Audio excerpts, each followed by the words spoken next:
Grinders. I think it's the afternoon. Well, at least Eastern time. Good afternoon, Grinders. It's welcome to the DFS pregame show here on RotoGrinders. I'm Jordan Cooper, as always. Blender Ed, Blender HD, if you want to follow me on Twitter.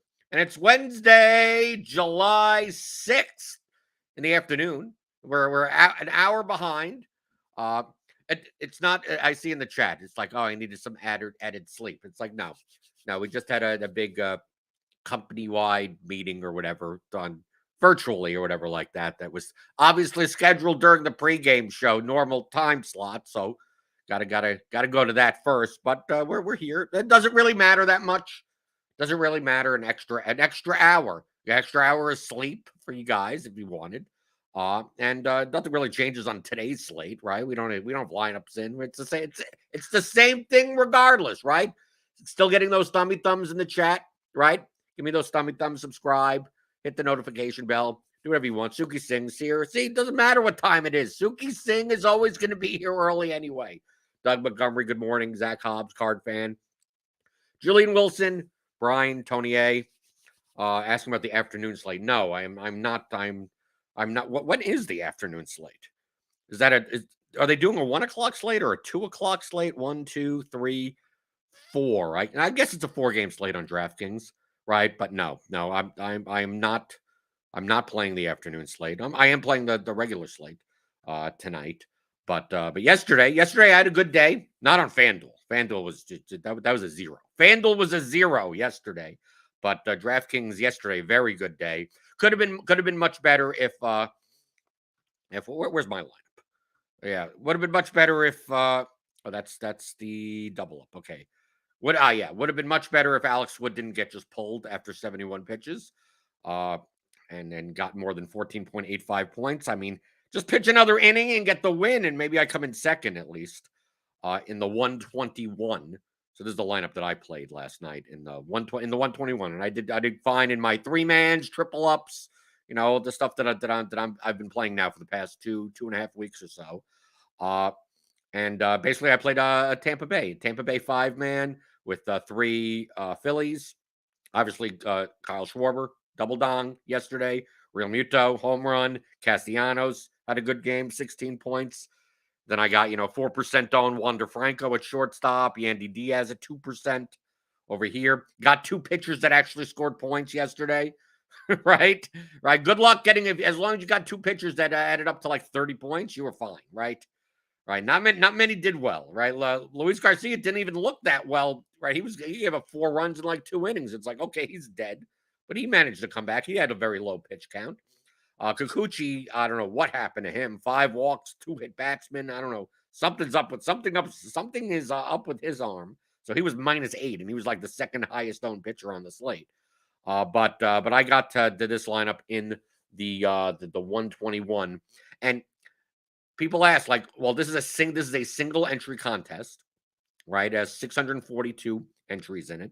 Like, how do you get to a single entry type of lineup? Well, I'm doing it very similar way that I build my 3-man triple up style of lineups. Basically, I want to get away from popular combinations. Okay, so I take a look at like the double up. So looking at a cash lineup, and I've said this many times in the past, that even if you do not play cash games, if you don't play double ups, you don't play whatever, head to head, that knowing what cash lineups look like will help you in GPPs, because you could tell who's going to be higher owned, what combinations are going to be higher owned. So if we take a look at cash lineups yesterday, we take a look at Hoskins, 51% owned this is a double up. Okay, the big 459 person single entry $25 double up, which the types of people that would be playing this may be playing the 121. So you have the Phillies are chalky, right? You have Schwarber at 39%. You have Hoskins at 51%, right? You got Luis Garcia at 81%. And you got Kikuchi at 51%. Uber chalk. You got Jose Ramirez, uber chalk. You also had Franmil Reyes. If I go to some lineups here, right here, here's a lineup that a lot of people played with Jose Ramirez, Mookie Betts at 44%, Franmil Reyes at 26%. Riley Green, 22. Gleyber Torres, right? Some people played a different second starting pitcher, but it was mostly Garcia and Kikuchi. We go to some other lineups down here. Let's see, Utica over here, right? Not many people played Seager, but you could see common constructions: Greens, Schwarber, Hoskins, Kikuchi, Garcia. So now, originally, if I'm looking for like what is the highest projected like stack combination, it would have given me Phillies plus Indians plus the Guardians, whatever. I still call them the Indians, right? Because of Joe Ram at third, and because of Franmil Reyes at 3,200 in the outfield. So once if two popular players, right, Hoskins and Schwarber and Castellanos and those types of guys. So like the more that a certain team are involved in cash lineups, the more likely that the highest projected like 5-man stack or 4-3-1 or something like that, combinations of players will involve those teams also. Now, I'm not saying anything that's like, oh, this isn't groundbreaking, right? This seems kind of obvious. So the more that you get rid of those players, the more you're getting away from combinations. If you're playing Joe Ram and Hoskins in a Cleveland lineup, even if if you just decided to play like Luke Molly or something at catcher, right? You're playing weird parts of the lineups of these teams. You're playing whatever Stott. You're playing Alec Boehm at third base instead of Joe Ram, right? You're still landing on very common combinations, and especially in small field single entry contest, the chalk tends to be chalky. So someone like if I could take a look, let's see, can we find typically you could do this in the app and look at all the players. But if we go to let's go to can we find a Joe Ram lineup? Let's see. Can we find anything with Joe Ram in it? Because he was overwhelming chalk at third base. Let's see. We could probably find someone's cash lineup in here. Has Mark Levin played his cash lineup? Yeah, there you go. So here you go. Joe Ram is 30% in this contest. And this is McLovin's cash lineup. So I mean, you're playing in the 121 against a lot of people's cash lineups. They're like they play one lineup and that's it. But look, Rosario was 11%, Ramirez, and then Franmil Reyes was owned. Here's Alan Lem. Right here. Here's a Indians, Guardians stack, right? Jimenez, Ramirez, Rosario, Kwan, Reyes. Right, Kwan's low owned. Right, but the combinations with just because of Joe Ram's ownership will move up the Guardians' ownership as a whole a lot more. Right, alongside Garcia, alongside Kikuchi. So once you start taking these players out, you go, well, if I don't play Joe Ram, and I don't play Reyes, most likely I'm not going to get to, projected-wise, a Guardians 5-man stack. Probably not. Because those are the better projected players. If I take out Rosario, right, I'm probably not going to get a 6, 8, 9 type of Guardian stack on a 12-game slate.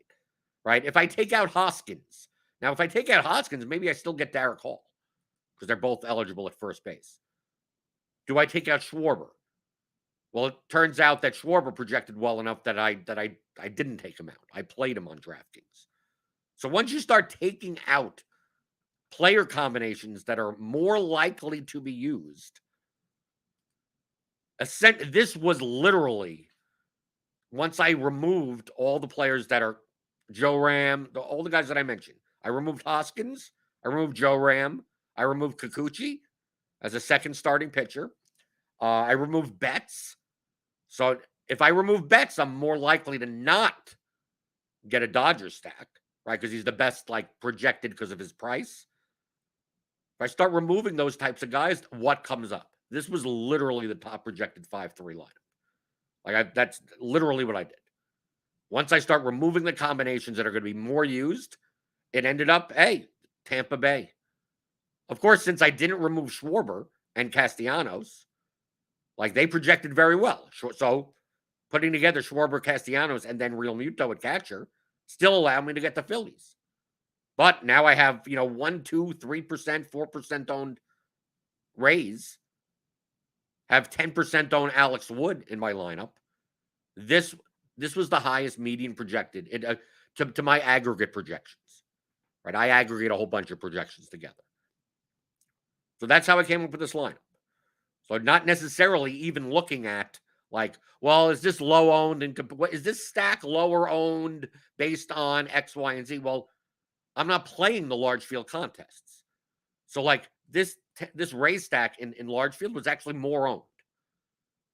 I mean, not like highly owned or anything, but more owned. But in the 121, much lower owned. You have to figure in the 121, the ownership is going to be much more barbelled.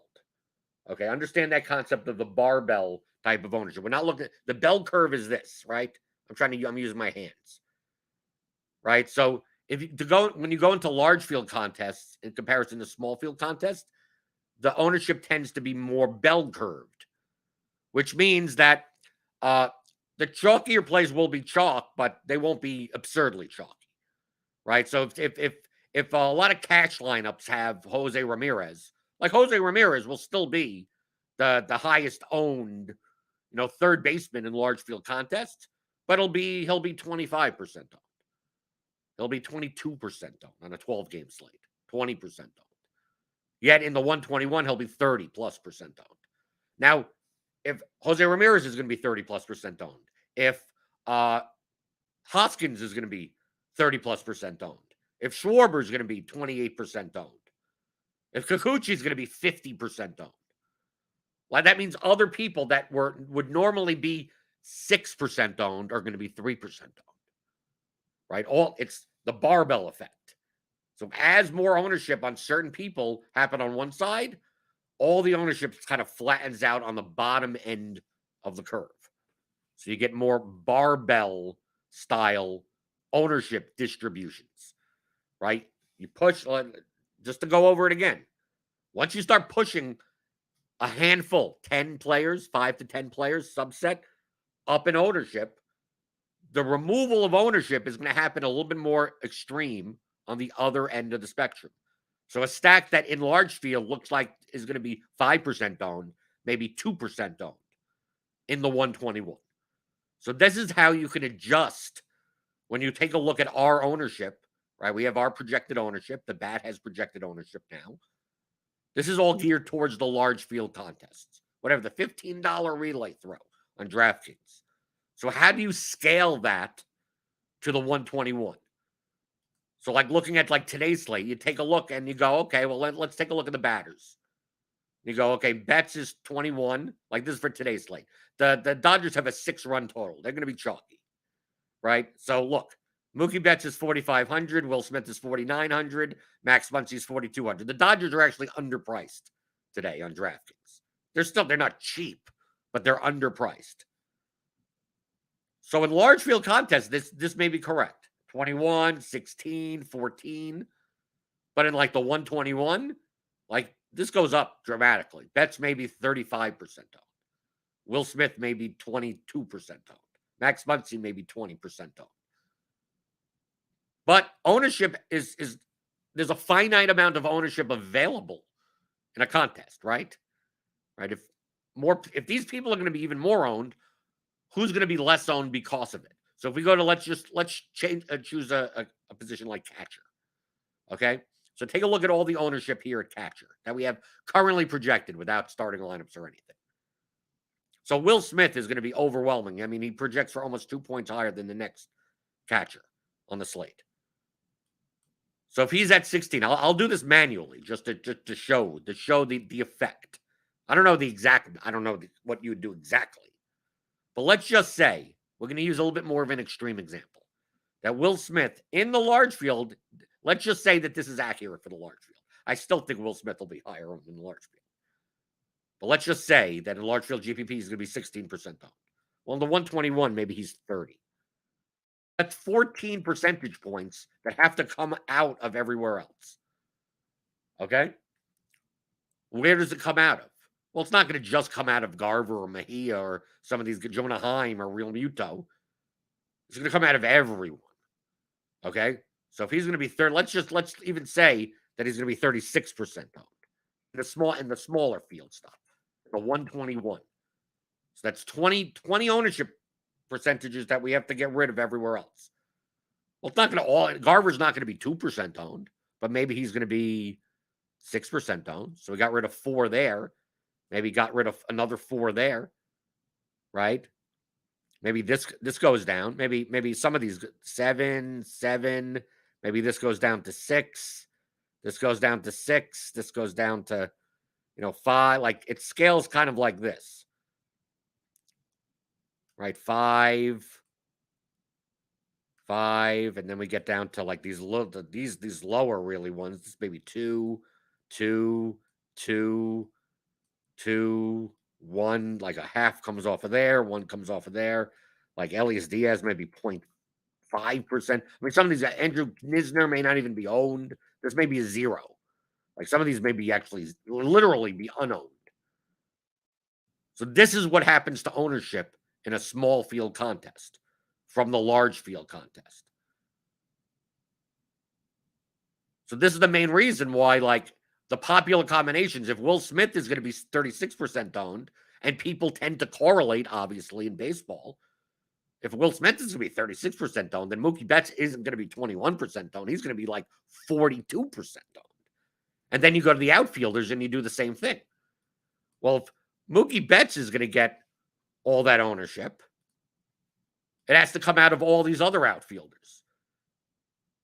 So if we go to the outfielders section, like, yes, some is going to come out of Schwarber. Some is going to come out of Jake Lamb and Judge. Like Judge, instead of being 12 in the 121, maybe he'll be 9.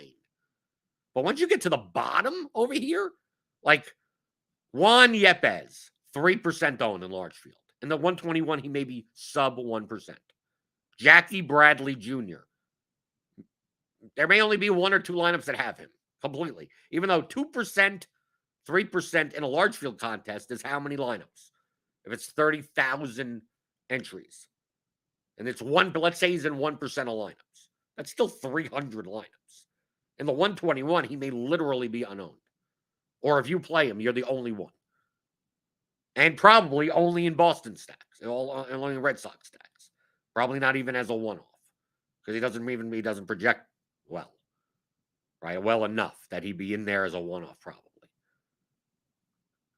So people have asked in the past, like, how do you adjust ownership from a large field GPP, which is what, we give you here. If you're a RotoGrinders premium member, you get ownership for like all the sports, multiple slates, right?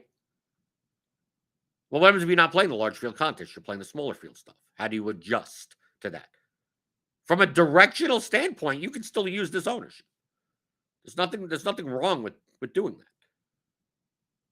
But just be aware that the combinations together, you look at your ownership sum and you go, oh, I like the ownership sum. But that ownership sum is going to skyrocket depending on the combinations of players that you're playing that are going to be correlated with each other and with other people's lineups. Oh, you're paying up for a stack and you're going to punt with some cheap catcher like Jeffers or something like that. I don't think it was yet 2 days ago. He was chalky. That wasn't because the Twins were chalky. It's because catcher wasn't a great position, and people were more likely to punt there. So if you're paying up for a stack, you're more likely to punt the catcher. So how do you not get on that combination? Well, use the catcher that's in your stack that's not Jeffers. Paying up there. And seeing what type of combinations are available to you and how much projection you're losing by doing so. And a lot of times, you're not losing much projection. So like taking a look at the lineup that I played in the 121, the difference in projection between this lineup and literally the optimal cash lineup, which is not a stacked lineup, it was about a 7-point projection difference. And I get a 5-3 lineup out of it. And 2 good pitchers and decent pitchers like this. The projection of this lineup, 7 points, which is what, a RBI double. That's it. Between that and like a cash lineup with Joe Ram and Franmil and Rhys Hoskins at first base. Like, this looks weird. It's like Paredes, Walls, Diaz, Franco, Ramirez. It's like, yeah, you get the Schwarber, Castellanos, even Real Muto and Luis Garcia. But it's like, well, once you combine the Rays they projected pretty well yesterday for their price. Because a lot of them are cheap, right? Ramirez is 2,700, Walls is 2,100. And because of that, I'm able to get two 9K pitchers as well as still get Kyle Schwarber and paying up for Real Muto. And yes, Schwarber Castellanos is a popular combination, but it's more likely to have Hoskins in it. So I don't have Hoskins, or more likely even have Hoskins or Hall. So now this first base ownership starts going really down. Most of the lineups that I'm competing against that have Real Muto, Schwarber, and Castellanos have Hall or Hoskins there. I don't. I have Paredes. Most of the lineups that have Real Muto, Schwarber, and Castellanos have Kikuchi there, but I don't. I have someone else, right? So I could still play three chalky players in a lineup like this. I could still play. I could have played a 5-man Phillies and three Rays if I wanted to, but actually this projected better than that. Once I removed Hoskins, I'm removing Hoskins. I'm removing Betts. I'm removing Ramirez. If I didn't remove these guys or Franmil Reyes, this lineup would have been a Guardian stack. Like that's the first run that I run, right? What does it look like when all these guys are in? What would give me a 5-3 lineup? It was Jimenez. It was Joe Ram, Jimenez, Rosario, Franmil, Kwan, Schwarber, I think Hall and Real Muto or something like that. With Garcia and Kikuchi, because Kikuchi was 7,800. Like that would have been the highest projected 5-3 if you left everyone in your player pool. The problem with that lineup is that half of the lineup is a cash. Half the lineup is who you're playing and who most people are playing in double ups. So how much leverage are you really gaining by doing so? And you're competing against people that take a look. There are people that have Joe Ram. They don't even have Guardians, Phillies stacks, but they have the combination that Joe Ram is a one-off. Reyes is a one-off. Schwarber is a one-off. Hoskins is a one-off. And it's still multiple of those one-offs are together with each other. I want to get away from those combinations, especially when I could predict they're going to be more owned in the 121 than they will be in the large field. So that's why just explaining the process, like this isn't just pushing buttons, right? Which it turns out that's all I need to do. But conceptually, it makes sense. That when you're playing, especially the smaller field contests, that people are more likely to play cash-ish type of lineups. Getting off the combinations, simply doing that, and then just what's the quote best lineup from there that has a stack of some type that has correlation, and just playing that. So literally that's what I did.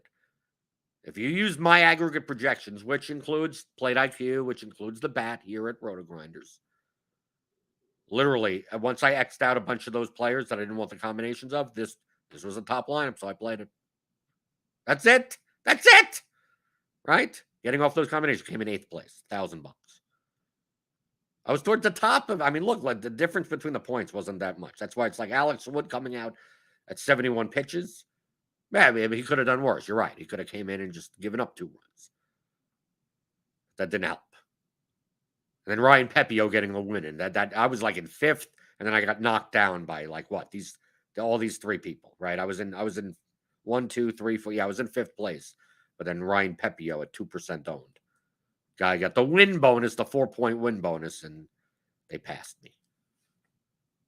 But I swept in cash and whatever I play in DraftKings yesterday. A very good day on DraftKings. FanDuel, not so much. I didn't have Schwarber in my lineup on FanDuel, so oh well. But I made enough on DraftKings to have a nice payday regardless. Going through the YouTube chat, feel free to put in your questions. Remember, I'm always here to answer your questions. Trying to explain these concepts. Brian C. says, in such large field GPPs, would a good idea to set a rule where each lineup must have at least one player sub 1 to 2% owned? You don't have to do that. Why? Why do you need a 1 to 2% owned guy? You don't even need it. And what happens, let's say, okay, I'm going to build a lineup. Let's use today as an example. I'm using the bat projections. Okay. Let's say we build a lineup. I'm just gonna. What's the optimal? Let's just. What is the optimal based on whatever? Like this. Okay. Here you go. Javier, Nola, Smith, Pascatino, Muncy, Devers, Walls, Ramirez, Bellinger, Betts. Obviously, you got the Dodgers here. Okay. Let's just say, for instance, that a lot of people are playing this type of line. They're playing a Dodger stack. And you go, okay, well, instead of playing Harold Ramirez, right, in the outfield, I need a $3,200 outfielder or something like that. Let's go to the lowest end of the ownership. I'm going to play Victor Robles instead. Okay. Who's going to come in at less than 1% owned. Well, you still don't want you look how you're essentially playing what everyone else is playing, except for one person. Do you want this lineup? This lineup is still too high owned. This lineup, why? I mean, it's a little bit lower projected, but why would you do this? You're not really getting that much. You're not getting. Yes, you may be the only person in the world with Victor Robles in your lineup, and if he puts up 3 home runs, you're great. But you also need like every other piece of chalk to do well, as well, do that. And even if all of them do well, and Victor Robles has a 0, you still come in 128th place. So simply just putting in a group that says like, just give me at least one sub 2% owned guy, could still make lineups that are bad. People want tricks and they don't want to learn concepts. You have to think in terms of lineups and not players. We went over this yesterday, right? You have to think non-linearly. I think that's one of the biggest issues. And that's why if you go to the theory of daily fantasy sports, the whole point of this is to help you learn and think non-linearly. To play DFS well, you have to think in 2 different ways. Probabilistically, which I think a lot of people that watch your show do well enough. They understand that there's no such thing as a lock, right? That these projections are 50th percentile outcomes. You have to think in terms of a range of outcomes. People tend to do that decently, right? The people that can't even get to that point, they're a lost cause. But also thinking non-linearly. In the fact of what does a good lineup look like for the contest that you're playing? Based on the projection, based on the ownership, based on the correlation.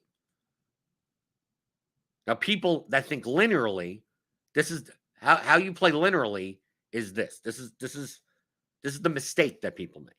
I'm not saying it's a mistake, but it's not it's not how you approach playing DFS properly. It's how you start out approaching DFS. What people will do is do this. They'll think in terms of what stack should I play? Right? They go, okay, the Dodgers are too chalky.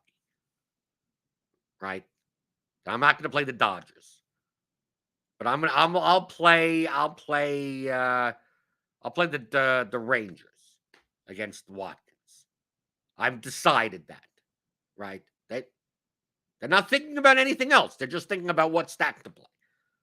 So they go in. They're going to go to Texas, and they go, okay, let's start by putting in our Texas guys. Sort by point per dollar, right? So we got Josh Smith at third base.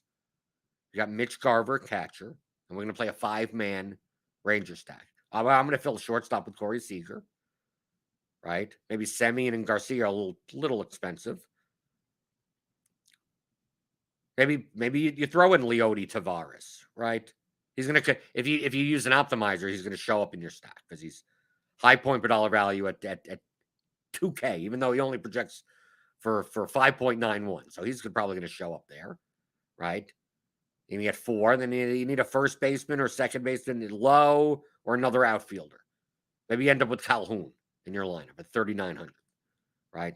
So you end up with something like that. You go, okay, I decided I'm playing the Rangers stack, right? And then they go, okay, what pitchers am I playing now? Right? So they go to that. They go, okay, what pitchers am I playing? said, well, I got to play Aaron Nola, right? I got to play Aaron Nola, but I don't know how I afford this, but I'm going to be different. A lot of people are going to play Christian Javier, but I'm going to play this Brian Bello guy. Apparently, he's only 5K. He projects well. He's going to be low owned at 10% ownership. People are going to play Severino or something. I'm going to play Bello. He's going to fit in the lineup, so I'm going to put him in. Average remaining player salary is 53.67. Right? They do that, and then they go, okay. Well, now that I'm different at Texas, right? I could play. I could like. How do I not play Betts? He's so underpriced. It's a 6 total, right? How do I not do that? He's one of the highest projected players. He almost projects as high as Judge, and he's 4,500. So I got to play him, right? And then he got 5,800 left. It's like, well, I think I'm fine, and I'll play Freddie Freeman at first base. Then I got 6,600 left, and let's see who would show up left. Muncy, right? Or maybe get rid of this. Let's see what goes. Right, Freeman, Muncy, Judge. Right, because you think in terms of everyone's playing Betts. I'm going to play Judge instead, and you get a lineup like this. You leave 800 on the table. Now, could this lineup be good? Sure, maybe. But once you lock yourself into doing things step by step, you lock yourself out of doing anything else. Like thinking in terms like this. This is how a hand builder. But people play this way. They'll use optimizers this way also. They'll do this. What do I play first? What's the first step? Pick this. What do I do first? I get emails all the time. How do you build your lineups? If you're building single entry 3-max, especially. I'm only playing 3 lineups. Do you start with pitcher or do you start with your stack? And I go, I don't start with anything. I build my entire lineup non-linearly. You go, what the hell does that mean? Well, I just showed you how to build a lineup linearly, step by step. But who knows if that is the best Ranger stack lineup to make? Let's say I do choose to make. Let's say, even though I want to see what other Rangers lineups can I make. So I'm going to go here. I'm going to go to Texas. Where's Texas? There you go. Right? I'm going to go to Texas 100%. Let's just make 5. Let's make a 5-3 lineup. To remove some of the other, because we could go through this for hours if we don't constrain it to some type of thing. Let's set this to 10. I go, okay, let's just give me 5-3 Texas. Let's see what these lineups look like with the current projections. Give me 10 lineups. I tried making it myself, right? But here you got Javier Nola. So even though I was putting in Calhoun, right? But this lineup projects for better than that. So here's a lineup that is Rangers, Dodgers with Mookie Betts and Max Muncy, 109.33, 189% ownership total. Here's another one with Semien in it. Here's another one with Will Smith in it. Right? And we take a look, and here's the Brian Bello lineup. But it has Adolis Garcia and Jonah Heim. And this projected better than the other lineup. Right? So this wasn't the optimal way of even putting together that Dodgers lineup together. But you see all of these have Dodgers. Basically, it's Rangers, Dodgers. Oh, this one has Phillies. This one has Derek Hall, Mickey Moniak, and Kyle Schwarber. Much lower owned. Right? Here's one with the Cardinals. But now you take a look at the ownership total, and you go 189. Is this too high owned? You're playing the 2 chalkiest pitchers also together. And you're playing probably, between Mookie Betts or Muncy or Smith, you're also playing very popular one-offs or parts of Dodgers stacks. So maybe you don't want to do that, man. And how do we limit this? Well, 189 may be too high. 175 may be too high. We take a look at these lineups and go, these too chalky. You look at this, 151. Well, at least it has Bello in there. So maybe 151 is fine. 151.66 with Bello. But also, most likely, if you're paying down for a 5K pitcher, you're more likely to have Dodgers in your lineups, right? To pay up for them. So you take a look. Here's a Javier Nola lineup. So you take a look at all of these and you go, some of these, I don't know, they seem a little too high on 150. Seems like that range, like 151, 152. I don't mind that much. So I'm going to go into builder rules. I'm going to put max total lineup ownership to 152. Right, let's see 10 lineups. I should get 2 or 3 of those lineups. That's a 5, and we're only dealing with 5 threes right now. If we do that, essentially we're cutting out Javier from the lineup, right? Because we're getting Bello, which is what we were trying to do in the first place, right? Doing it step by step. So we're getting these Bello lineups with Dodgers. But what happens if we don't play Dodgers? Right? Since Nola and the Dodgers, they'll be together, right? Here's 3 Yankees. So we get a lot of Dodgers in here. So what ownership level do we really even have to go down to not get Dodgers? Right? This one, where's the Yankees one that we just saw? 134. So let's go down to 135. Maybe that'll knock out the Dodgers ownership. I mean, we could just X them out, obviously. But I don't want to X them. I don't want to X them out. We're going to do this non-linearly by not just deciding on things. So it's like, okay, let's look at 135. Because even at 135, maybe you play Javier and Bello together. Now you have Trey Turner in your lineup, Freeman and Muncy. So you don't have Smith and you don't have Betts. So this combination may be a little bit better. 104.92. Here's a Yankees lineup with Gallo, Donaldson, and Rizzo. So you're just avoiding the Dodgers completely. And look, how much are you giving up in projection by not even having 3 Dodgers? Not much. 0.3. So maybe we just don't even play Dodgers. So I take a look at this lineup. Here's another Yankees lineup.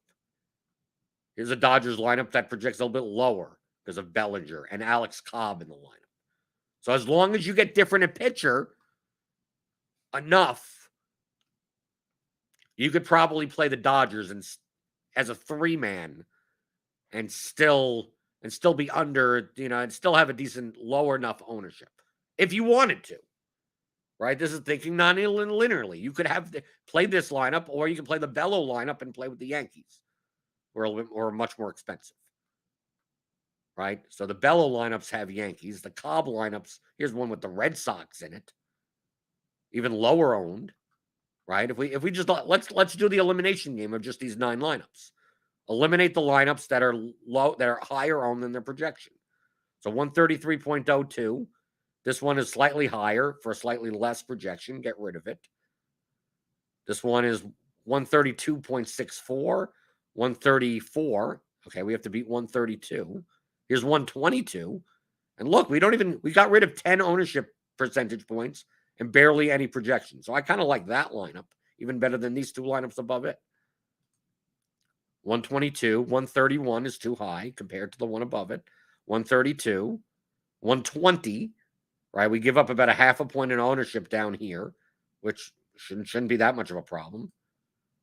Right, so you get these 2 lineups. Right, and this is with the Red Sox. Here's one with Bello, Verdugo, Devers, Cordero. This one has Jackie. We talked about Jackie Bradley before, right? Jackie Bradley, Devers, Cordero.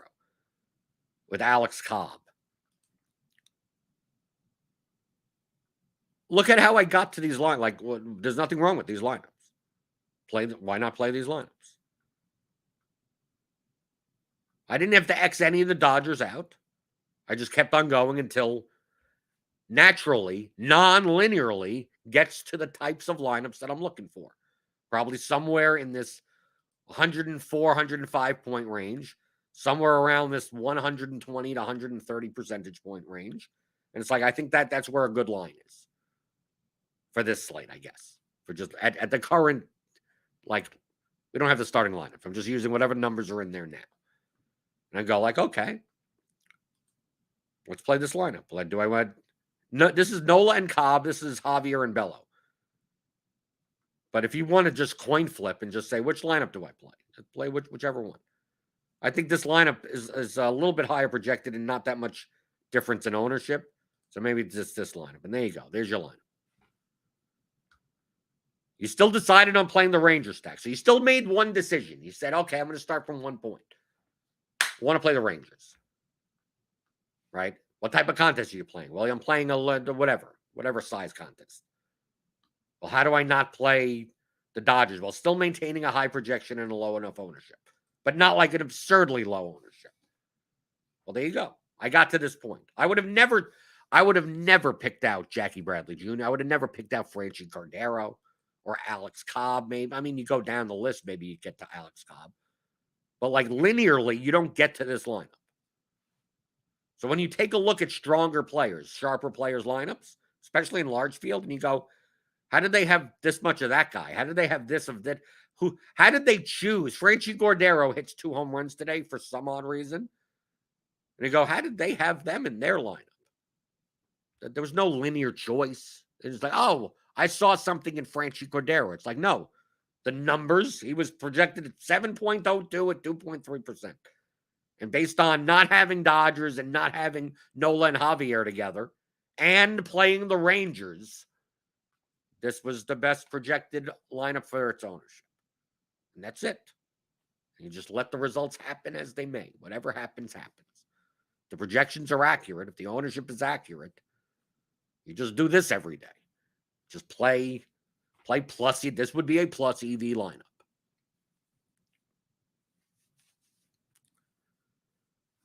Chuck Deuces say, most people can't just look at a top-rated team and fade them or a pitcher. Right. That's why you take advantage of them.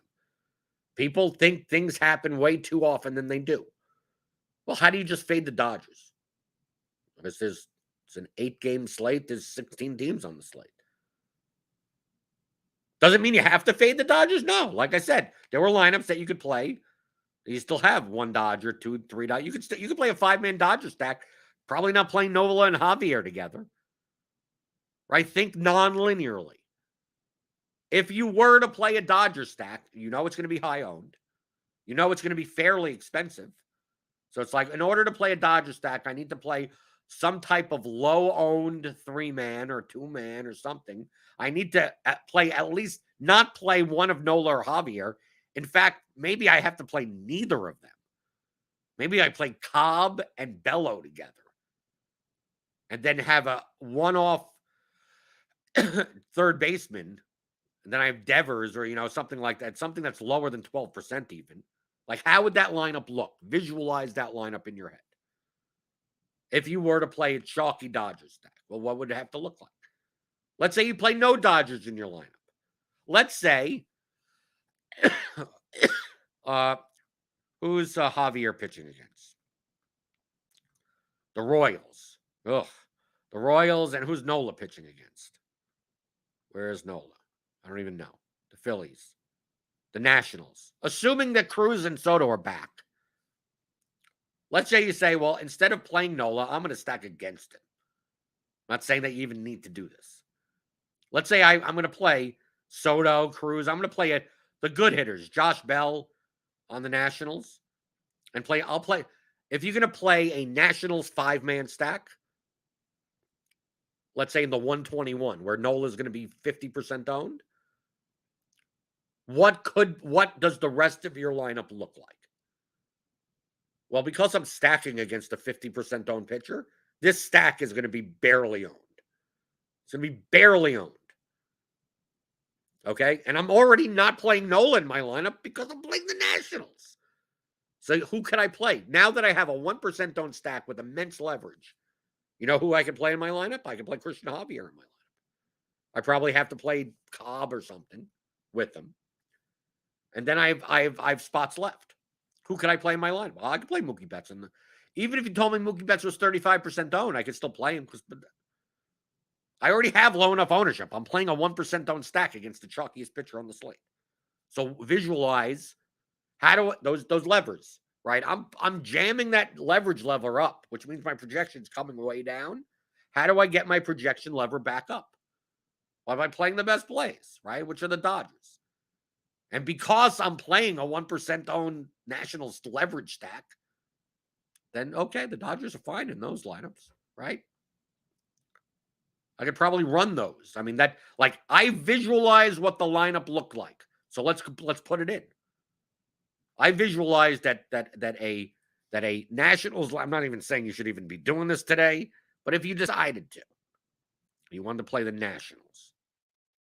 I'm going to guess that the highest projected. And let's get rid of the ownership rule here. I don't even think we're going to need the ownership rule here. Okay, that if I spit out 10 National stacks, I'm assuming I'm going to get Javier, I'm going to get Cobb or Bello. Maybe not even Bello, because I think the National. Well, I mean, Soto is expensive, so maybe I get some Bello.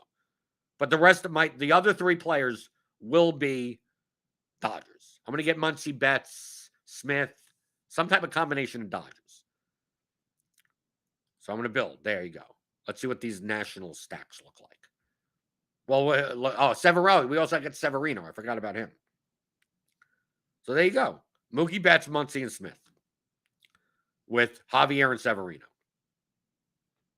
Like I predicted it. I didn't have to walk through this. I knew what it would look like. Let's go to the next lineup. Oh, look, Bello and the Dodgers. And take a look at the ownerships. 133, 116, 116, 117, 114. Like didn't I say I didn't even have to look at put an ownership cap on it to go like, oh, make sure to get low owned lineups. Yeah, well, the Nationals are low owned as hell. So I could even play 21% owned Betts, 14% owned Muncy, and 16% owned Smith in this lineup. Perfectly fine. In this lineup, in a different lineup, it would be too high owned. But in this specific lineup, I can. Of course, look at the projection. 100, 99, 99. So like compared to these other lineups that we were building up here, 104.38, you're essentially sacrificing about 4 to get that additional leverage against Nola, which may be fine. I would consider this more large field. Probably, I don't know about the 121 you'd play this type of lineup, but here's a way you could play Javier and Dodgers together. This is an extreme way to do it. And almost know that you can jam in chalk all you want. Like all of these have the dot. I mean, like all 10, because the Dodgers project for the best for their price on DraftKings today. But I got to this. Look, remember when we would talk before I pressed the button? Didn't I tell you what these would look like? Other than forgetting that we still had Severino there. But still, Bello, Javier. Here's Cobb, Javier. Like I told you what they would look like. When you think non-linearly, you'd know what they look like based on looking at the projections and based on looking at the ownership. If you play a Dodger stack, let's go to a Dodger stack. What do those look like? Like if you don't care about ownership, they're going to look really, really chalky. So let's build 5 threes with the Dodgers. Right. Okay. Here's the Rays. Javier Nola, Dodgers. Javier Nola, Dodgers. Javier Nola, Dodgers. And you need the cheap Rays to fill in those stacks. Right? You'll take a look at that. But take a look at this ownership. 202. Yeah, the projection's nice. 114. Yeah, great. Fortunately, look how high owned these lineups are. So let's say we want to get down into that 135 range like we were looking before. So we set the max there, and then let's run it. But we still want 5-man Dodgers stacks. So what are these lines going to look like? They're going to have weird pitchers. They're not going to be able to have Nola and Javier in them. Oh, look, they don't have Nola and Javier in them. Bello, Cobb, Josiah Gray, and Nola with the Royals in this lineup, right? And the projection isn't all that bad. We take a look at some of these lineups. 106.68. 106.4, but the primary differentiation, if you're playing the Dodger stack, is by not having the 2 chalk pitchers. But couldn't you have visualized that beforehand? Well, if I'm going to play the chalkiest stack on the slate, but I don't want to have the highest owned lineup, how do I have a lower owned lineup by still playing 5 of the chalkiest batters on the slate? Oh, probably have different pitchers. Right. Instead of playing the 25 to 50% owned pitchers, probably playing one of them, if not neither of them. Like that's something you would do in your head. If you're hand building, conceptually, you wouldn't even need lineup HQ for this to think through. Well, if you did this, what does it look like Don't get to that point. Don't get to the point where you're building lineups and you're going, I play this, and then you get to I need a $2,400 outfielder. What's the best one available? That's thinking linearly. Bad DFS players think linearly. Thinking nonlinear is, I'm going to start from one point and go, well, if I play this as one piece of my lineup, what does the rest of the lineup have to look like? That's what play with whoever you want means. If you start from one point, you've now limited the options for all the other things, but you could start from any point you want. So when people say, do you start from pitcher? I don't start from anything. I start from this. I start from, let me run lineups and see what they look like. What are lineups going to look like more than others? And how do I not play those? That's essentially what I'm doing, right? I'm taking a look at, okay, what is Javier Nola, the Dodger stack, and the Rays, right? You take a look at some of these projections, you go, well, in order to get the Dodger stacks in, I think the Dodger stacks are going to have a lot of like Harold Ramirez. Like they're going to need some of these cheap guys, and maybe they're not going to use Trey Turner. So Taylor Walls may appear with a lot of Dodgers. Maybe, I don't know. But based on this is what I would see. So it's like if I were to play the Rays as a stack, maybe I don't play them with the Dodgers. Why? Because maybe Walls and Ramirez or Kiermaier or something like that are going to appear in more Dodgers lineups because I ran them and I saw it. So it's like if I do want to play a Rays stack, maybe I don't play the Rays with the Dodgers because a lot of people are playing the Dodgers with the Rays. You see how that works out? How would you know that? Well, I just ran the lineups and saw. That's it. And once you see that, you're like, okay, well, if I don't play, well, let's say you play Trey Turner instead. Then what do those lineups look like? And you could use lineup HQ and just run them. Right, look, I'm running 10 lineups at a time. I go, well, if people do this, what does it look like? People do that, what does it look like? Right? And I'm not looking to do what other people are doing. So it's like, now that I could see what other people are doing, how do I visualize non-linearly what my lineup should look like? I'm not going to fade everything, right? Okay, well, everyone's going to play this, so I'm going to just max out everyone. It's like, yeah, and then you can also have lineups that are 30 points lower projected. You don't need to have that low projected of a lineup. So you can play pieces together. So when people say, well, yeah, I'm going to fade this guy, it's like, well, what type of lineup is it? If you're playing a 1% owned stack, why are you fading Christian Javier also? Well, you don't need to. But in a lineup that has a Dodger stack, maybe you should be fading Christian Javier. Right? So it's not about the players, it's about the lineups, about the context. Scorpion Miss Scorp asks, what would you do for 150 lineups? It seems like the lower the ownership total, the lower the projection. Yeah, that's normal. Obviously, the better projected players are going to be more owned because they're better projected. You're looking for the right balance of projection, ownership, and correlation. You want your ownership to go down. Your projection will go down with it. But you want to maintain as high a projection as you can for the lowest ownership possible. That's the game of DFS in GPPs. You get a lineup that the top lineup is 114. You get a lineup at 110 that's half the ownership. I would jam that in. You're not going to find that, but if you could, you'd jam that in all day. Sacrifice 4 points in projection for 100 percentage points in ownership on this slate. That would be a great lineup. Doesn't exist, but it would be a great lineup. So as you go down in projection, you should be losing ownership with it. If you're not, you shouldn't be playing those lineups. What you should be doing, what would I do for 150 lineups? I'll say this again. I'll say it a million times. Literally no one does this. Okay, so I'm telling you a secret that no one does. Okay, I do it. But no one does. I've never heard of anyone, because I've given this advice and no one has ever actually done it. If you want to build 150 lineups, you should start with one lineup. Build one lineup. You're playing large field contest. You're building one lineup. That's it. That's all you're doing. You're building the best lineup you can for the contest. When you're confident that you could do that, then you build 3 lineups. That's it. That's all you do. You build 3 lineups. And you don't use an optimizer. Okay? You use it to look at, you could use it like what I'm doing as a research tool. But you're not putting in settings and exposure. You're not doing any of that. You're just looking for 3 good lineups to play. When you're done, when you're confident you could do that, then go to 5. When you're confident to do that, then you go to 10.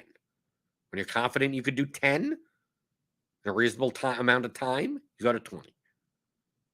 When you can do that, then you go to 30 or 40. Once you go to 30, once you get past 20, it's going to be hard for you to do, because you remember, you're hand building these. You may be looking at them in here, but then you're plugging them in. And you can do it with the CSV if you want.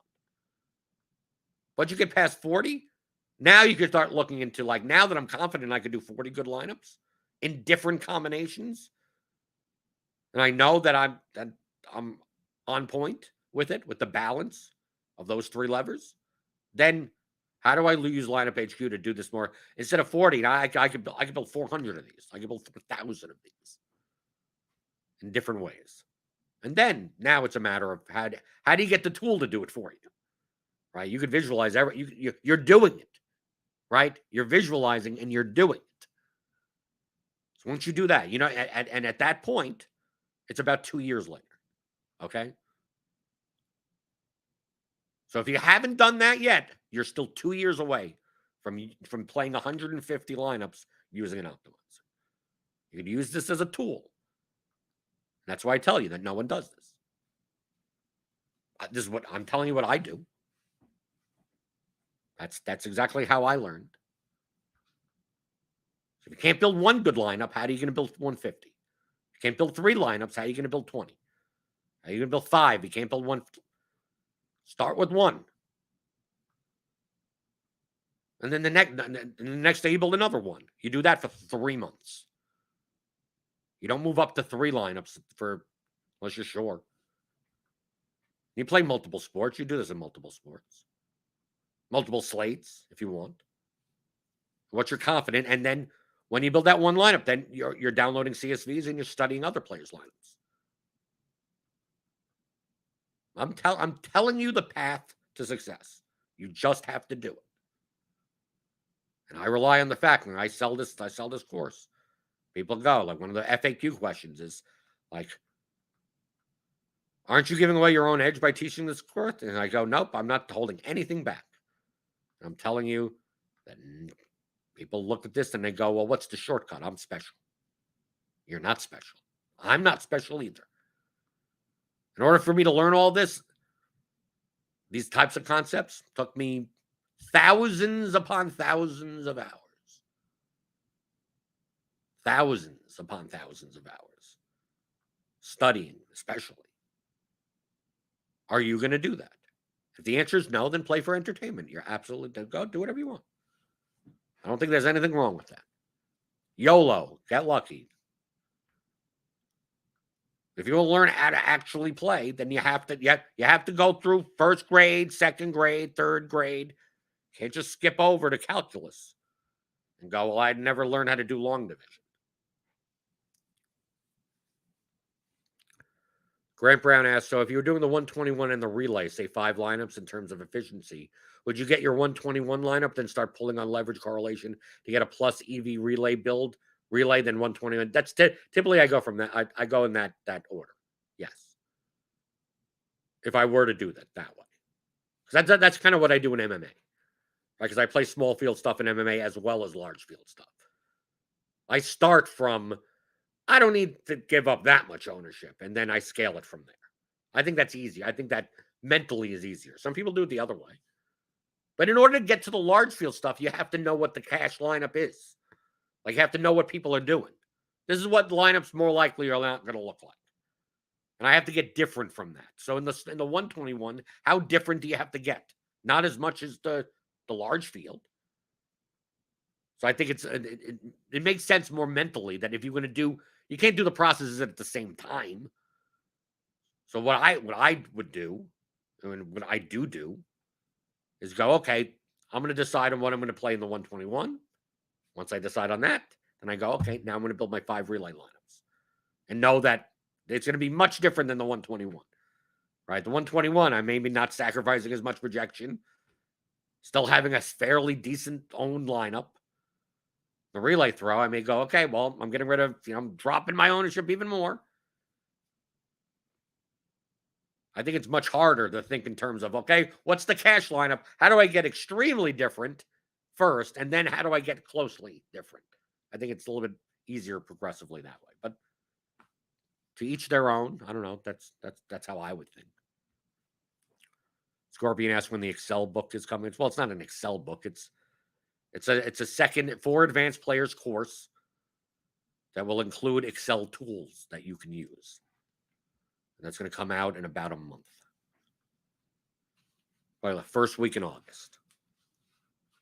Probably be done the end of July. Then I go to a wrestling convention and then come back and then we'll release it. So I don't have to take care of, there's always technical support problems or anything. Can't buy this or whatever, and I'll be away for 3 days. So I don't want to have to deal with that. So probably after that, first week in August-ish.